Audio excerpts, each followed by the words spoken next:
everybody, this is Jackie from Bronx Baubles bringing you another exciting video. I'm super duper excited about this video because I'm bringing you another vintage custom jewelry haul, and it's a big one and it's super duper exciting. That's your jam. Come and join me for my video. And without further delay, let's just get this video started. This is a Tibetan necklace, and it has this interesting writing around it, and it's held up with this beautiful, beautiful cultured pearls, and it has this really nice clasp. And it wasn't until further inspection that I realized it says here 925 for sterling, but when I bought it, I didn't know it was sterling. In fact, it's vermeil, which is gold plated over sterling. And in the middle is a coral stone. And what I found fascinating, again, I didn't discover this until afterwards, is that it opens up into a compartment. So I knew that this piece was really special. This is a Tibetan monk prayer box. And what they would do is, just like they would a locket, they'd put a little inscription of their prayers in here. They might put a little relic of some sort, something small and delicate, a piece of hair, and they would put it in here as a memento. And when they traveled to different places, they had a little relic to carry with them. And I thought this was really cool, and I got this in a consignment shop. One of the other things I wanted to share with you about this beautiful, stunning Tibetan prayer box is that the monks would chant their mantras. And one of the more popular mantras that they chant is called Om Mani Padme Hum. And they repeat it over and over and over again. Om Mani Padme Hum, Om Mani Padme Hum, Om Mani Padme Hum. And it's supposed to bring you enlightenment. And the monks would use these prayer boxes as little sanctuaries for them while they use this prayer. I also purchased this recently, and this is an onyx necklace, and it has these beautiful beads. And after a couple of beads, it has these beautiful sterling silver beads, and it's held together with this clasp that looks kind of modern. But look at this. It's a bit of a choker, but I think it looks really stunning on me. And it has a bit of weight to it. And it's one of those pieces that you can dress up or dress down. And then I purchased this absolutely stunning textured melon ball bead choker. And if I had to say where this was from, I'd probably say this is from the 80s. And unfortunately, it does not have a brand name to it, although it looks like something that Anne Klein would have done. I wanted to show you this beautiful ethnic necklace. And you know, you can find these quite often, at least here in New York. I see them all the time. Look kind of stylish out there wearing this beautiful setup. Oh, I do want to tell you that I've been MIA for a little bit, mostly due to the fact that it is just scorching hot here in New York, and I don't do well in the heat. I'm more of a fall, winter person. I think that's one of the reasons why I love New York so much, because of the different weathers. But my least favorite is the summer.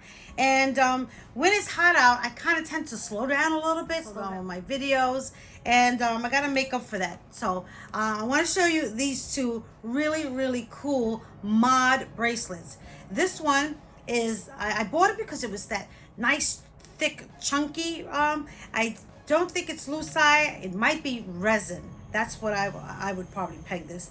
And then I have this one. This was perhaps my favorite of the two plastic bracelets that I bought. Look at this. Who doesn't love a big red heart that you could wear for Valentine's Day? You could wear for any kind of thing that has love in it. I also like those pinup styles. So this is a real good pop art type bangle. You know, you can probably buy these on the cheap at the thrift stores because a lot of them still don't know the value of these. This here is probably worth about $65. And then I want to show you this magazine. It's called Jewelry History Today, and it's from the Society of Jewelry Historians. And before I show it to you, I want to apologize because Bad Bunny struck again.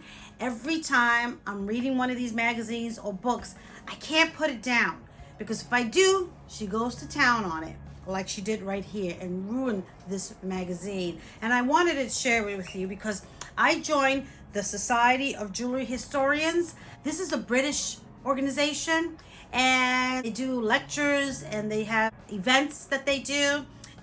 They also show you different jewelry classes that you can take online. It has these interesting articles, and it also tells you in the back the different exhibits that are coming up, and different books that are coming out. And so I like to subscribe to these types of places because of that. Continuing on with the bracelets, I wanted to bring your attention on this incredibly fabulous Mexican sterling silver bracelet. This bracelet is probably solid, I would guess, because of the weight. It's so heavy, and it's so beautiful. This is reminiscent of the retro 1940s tank track bracelets that they made popular, because these links sort of have the image of the tank trucks in the World War II. They would leave these patterns on the floor, and it would look like this. And that's what this reminds me of. It is for a very small wrist. I'm a size 7 wrist, and this barely fits me. And it has an interesting code in the back. This says TP41 Mexico 925. And I had a wonderful subscriber who explained to me what the TP41 means. And T is the town that this was made in Mexico, which in this case is Taxco. And P is the maker whose first initial starts with P. And the 41 describes the 41st manufacturer starting with the letter P.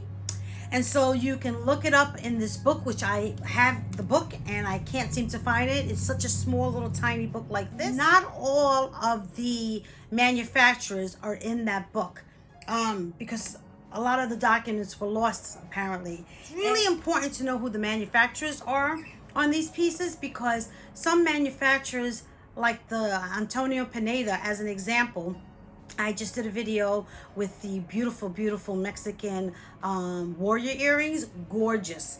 And so I want to thank that subscriber for turning me on to that note. And I hope to find that book so I can start looking these things up. This is an OMG piece. This piece here is a Zuni sterling silver turquoise pity point beautiful cuff. I bought this one at the antique shop. So I try to buy a lot of stuff at the thrift store, but these thrift store prices are starting to get like antique prices. So this one I got at the antique store, and this one I got at the consignment shop. And these I got at the thrift store. So I'm really trying to expand my honey hole searches, because I'm looking for more higher end pieces. Although don't get me wrong, I still go for these. I'll always go for things like this. My heart now is in pieces like this. When I inspected it, I guess in my, excitement, I did not look inside and I said, I don't see any markings on here, but there is. Right here in the bottom is a sterling, and it has incredible weight. I believe this turquoise might be Sleeping Beauty's, because it's so vibrant and so bright and so beautiful, and it doesn't have a lot of that lattice work on it. They're little tiny little pieces, and it's just a stunner. I really love this piece. And here is another cuff that I paid up for. A modern cuff, so it's not antique, it's not vintage, it's something that's recently been made, but I loved it so much I had to get it. And this was by Lois Hill.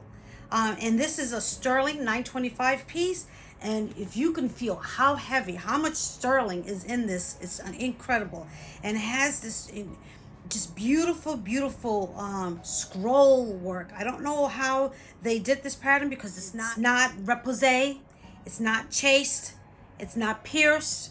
I'm not even sure what you would call this. If any of you know the name of how they do this, please let me know because I'd be interested in knowing. So this is quite a small piece, but it packs a big punch, and it's super duper heavy, and it's a name brand. And these pieces go for several $100s. I also wanted to bring your attention to this Juliana book. This one is called Juliana Jewelry, The Last Generation. Delisa and Ellister jewelry of the 1970s and the 1980s. So it's very specific time frame. And this was my generation. It has so many beautiful pictures. And what I actually did is I went through this book and I put tags on pieces that I already have in my collection. Now I have to find those pieces so I can show you and compare them to this book. I have about 3 different Juliana books. So this is my more, latest, but it covers a very specific period in Juliana history. And I love the style of this jewelry. I think Juliana pieces go for quite a bit of money. The pieces are stunning and gorgeous. I should just do a video just on Juliana books that I have, the 3 books, plus pull out some of the jewelry that I have. Let me give you an example of one that I do have, and it's this brooch right here. I have it actually in a different color way. The one that I have is green. So I also have this piece here, it's really a great idea to take a look at these books and study them a little bit. Juliana pieces are not signed.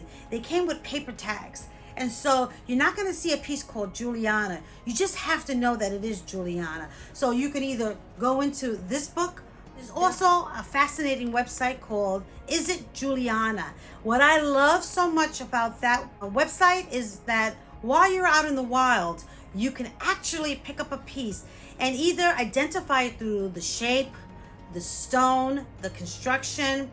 And there's different ways that you can look up and filter and see if the piece that you have in the wild is actually a Juliana, which always brings a premium. If you are a vintage costume jewelry collector, this is a must-have in your book collection.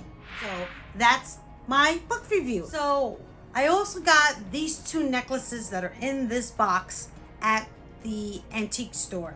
So I paid up for these pieces, and they gave it to me in this beautiful bright yellow Bonds New York City box. So that's very apropos for me. Let's take a look at the first necklace. OMG. Do you guys know what this is? Navajo Fetish necklace. I am in love with Native American pieces. As you can tell, I bought these 2 pieces at that antique shop. This is Zuni, and this is Navajo. It's really important to identify the different tribes when you're talking about jewelry pieces. They especially if you plan to sell it or display it, you really should identify whether it's Zuni, Santo Domingo, Pueblos, and etc., because it's out of respect for the people who crafted these pieces of jewelry. This is a fetish necklace, and this one happens to be relatively big. I tried to find my other version of this fetish necklace. It's a lot smaller. It's 1/4 of the size of this one. I couldn't find it, and that's one of the pitfalls of having too much jewelry. This is a fetish necklace, and in the front here is this beautiful bear. And all these pieces are hand carved from different types of stones. And each of these stone fetishes embodies the spirit of the animal that is carved into it. And each of these pieces has a minuscule, little teeny tiny eye. And it's either a turquoise in the eye or an onyx in the eye. But I love that each of them has this eye. And then this one here has an arrow that directs you towards its heart. And look at this one. This is a beautiful fish. This one here, oh wow, it's a little bird, some more fish. And then it has these incredible Hishi beads, which are tiny little handmade beads from shell.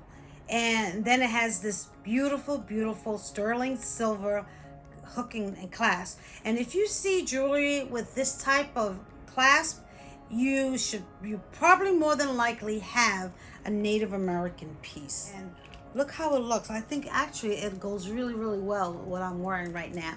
And what I find special about this particular piece is its size. They usually don't come this big and this beautiful.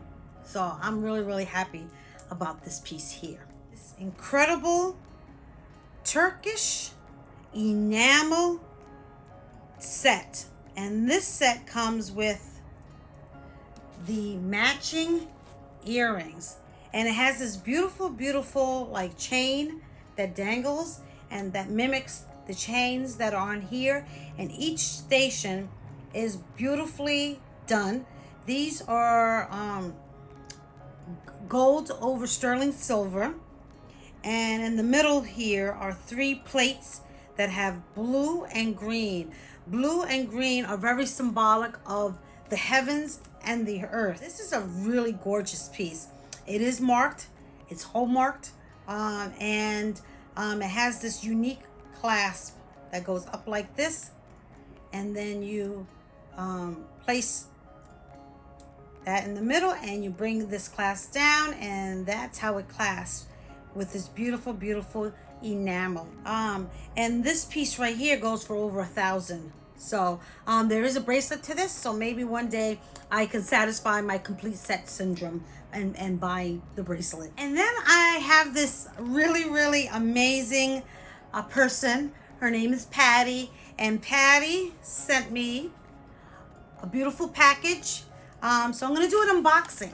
I have not seen any of the stuff that Patty put in here, and she sent this to me quite some time ago. So Miss Patty is one of my subscribers. She's so generous with the things that she finds and sends, not only to me but some of the other YouTubers. She's a big vintage costume jewelry aficionado. Oh my god, I love these. Wow. This is from Edgar Burby.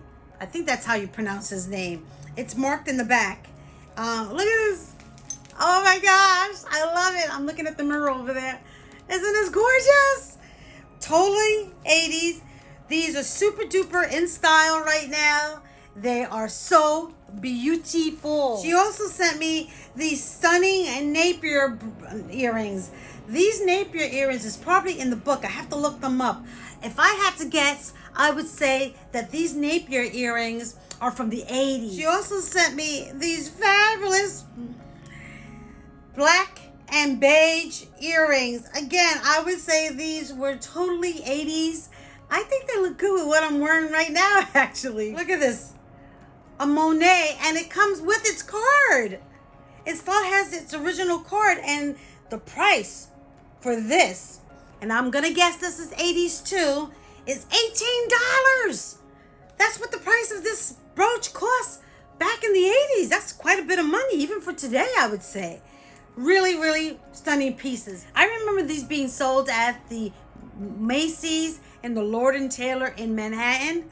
I used to love going to their jewelry shop. They've since only reduced it to a tiny little corner when they used to take up the entire floor on the first floor.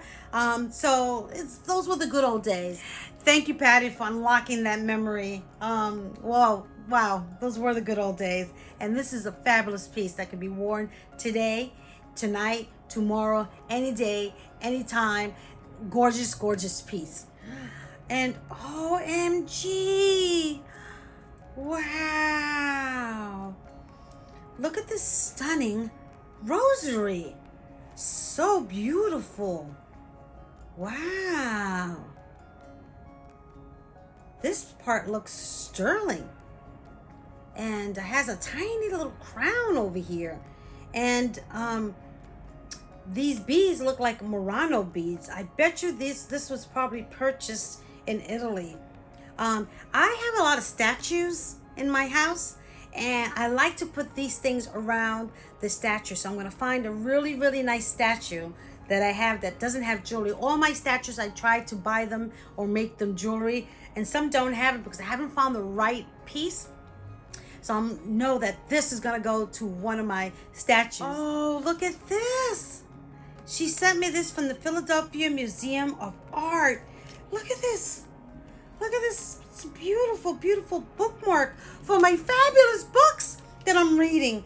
I usually have about 3 or 4 books that I'm reading at any given time. And depending, how thoughtful, how incredibly thoughtful. She got me this beautiful postcard. And what's lovely about this postcard is, look at this raven. This raven has jewelry. It's like, maybe it's a magpie because it's picking up bright, shiny things. And I always considered myself a bit of a magpie. Oh, wow. Dragonflies. You can never go wrong with some dragonflies. She wrote me an incredible card, and I'm going to take the time and privately and read it. And so, Patty, you outdid yourself. Really, this is really special. Thank you so much. Thank you, mi amor. Con mucho cariño and lots of love. Thank you. So we're down to the final pieces. So let's go through this. Here is a stunning pair of beautiful, beautiful earrings. This is made with abalone in sterling silver with these tiny, tiny little crystals. Really a gorgeous, gorgeous, sophisticated piece. Wonderful for a nice gift for someone. Speaking of gifts, I separated out some jewelry that I'll be sending to those 3 winners, and please forgive me. I know these need to go out to you and they should have gone out sooner. I'm gonna try to do something a little bit different next time. I'm gonna have them ready, then do the contest so I can get them out sooner. What I did was the opposite. It took me a lot longer, and with this heat and an extra busy job situation, I couldn't get to this, but I have the pieces right here and they're all going out to you. I also found in the wild these beautiful Israeli Roman glass earrings. I am fascinated with these Roman glass earrings because the glass in here is made with glass that has been buried for over 1,000 years. And that to me is very, very fascinating. If people look at this, they might not even realize the significance and the specialty of the stone. But I do. These are marked and they have this special design in the bottom here, and it's like wearing ancient history on your ears. And to me, that's just incredibly beautiful.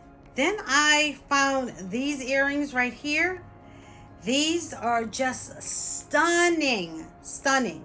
They are $9.25 and with a gold vermeil overlay on it.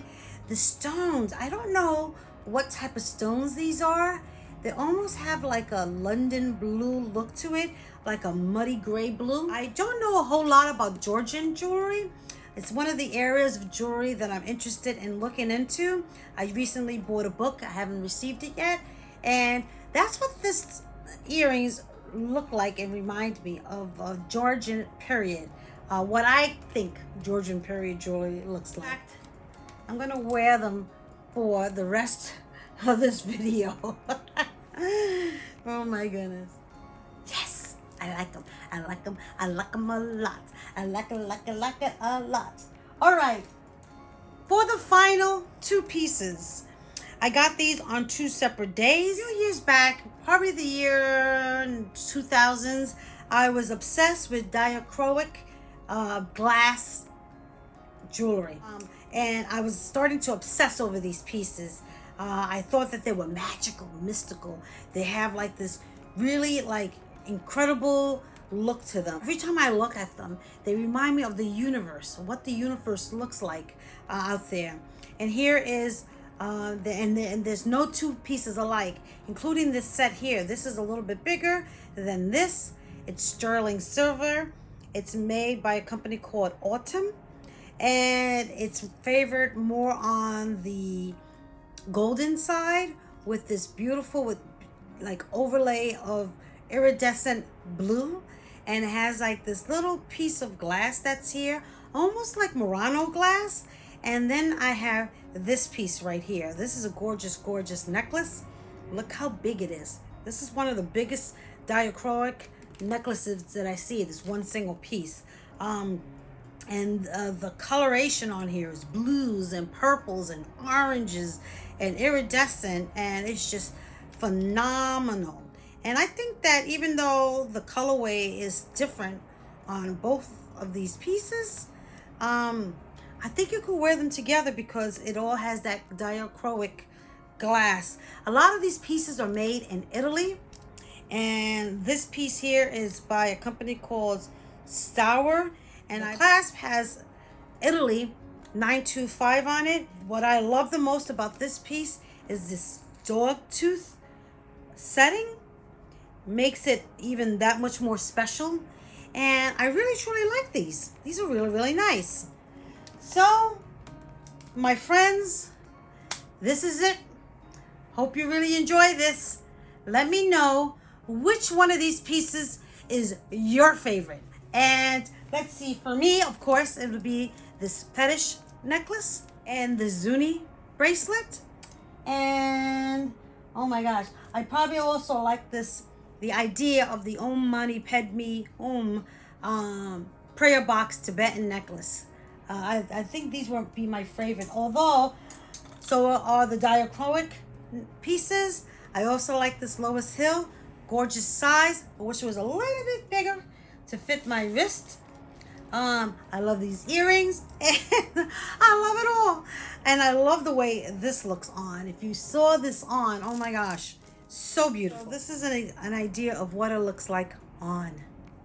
So, and nothing beats getting lovely gifts from subscribers who are so thoughtful. So those are also my favorite. I mean, I just love it all, really. I do. I really do. It's so hard for me to, it's like my children. I can't like say one piece is the best. But I'm sure you guys can. So let me know which one of these pieces is your favorite. And always remember, wear your beautiful vintage jewelry in good health.